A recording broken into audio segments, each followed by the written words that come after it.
Hello friends, welcome to my channel Mysterious Words. Today I will be discussing about the books of anonymous and unknown authors.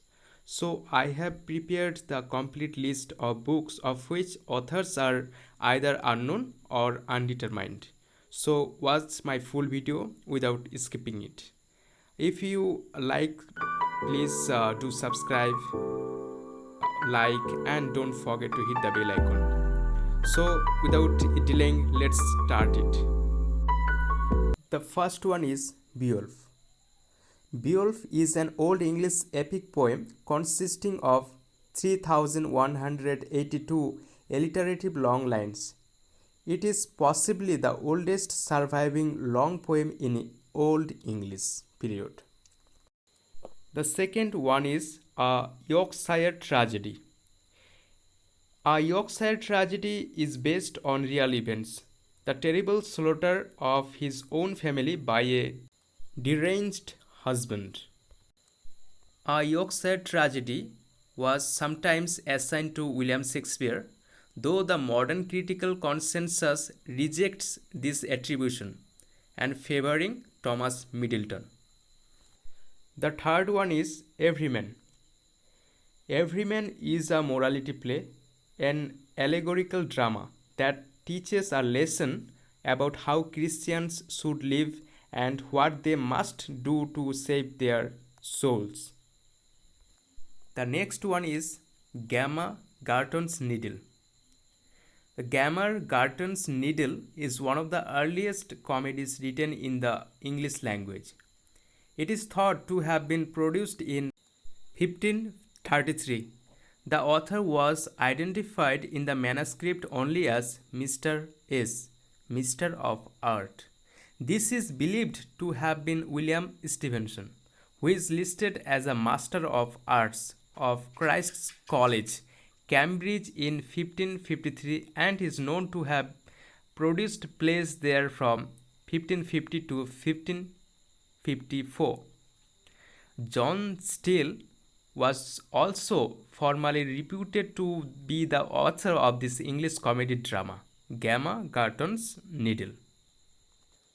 The next one is Sir Gawain and the Green Knight. Sir Gawain and the Green Knight is a late 14th century Middle English chivalric romance.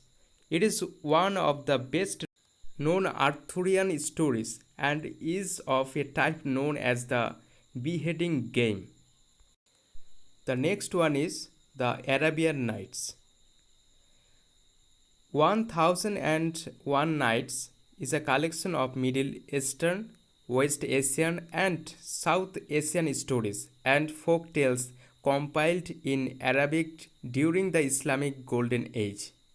It is often known in English as the Arabian Nights. Then comes the Battle of Meldon. The Battle of Meldon is the name given to an Old English poem of uncertain date celebrating the real Battle of Meldon of 991, at which the Anglo-Saxons failed to prevent a Viking invasion. Only 325 lines of the poem are extant. Both the beginning and the ending are lost. The next one is the Bourbon Kid. The Bourbon Kid series is a horror or thriller series by an anonymous British author. The series began with the book with no name. The Castle of Perseverance.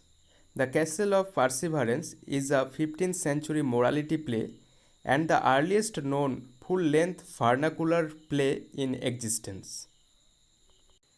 Then comes the famous book, The Dream of the Rood.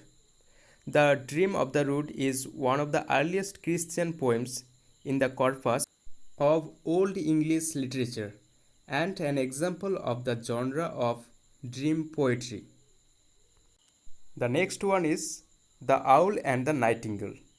It is a 12th or 30th century Middle English poem detailing a debate between an owl and a nightingale as overheard by the poem's narrator.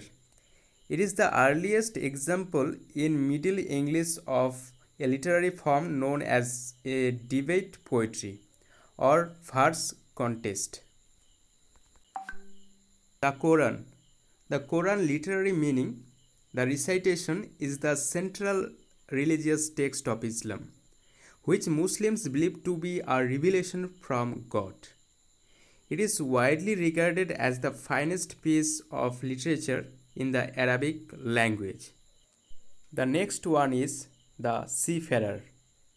The Seafarer is an Old English poem giving a first person account of a man alone on the sea. Then comes the Upanishads.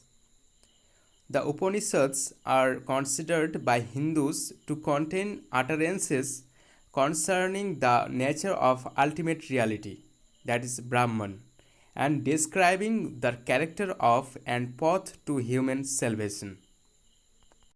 The last one is the tragedy of Mr. Arden of Faversham. It is based on real events. It depicts the murder of Thomas Arden by his wife Alice Arden and her lover, and their subsequent discovery and punishment.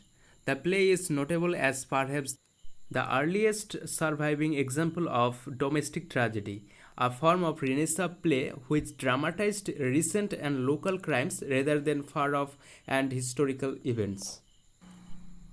Thank you so much.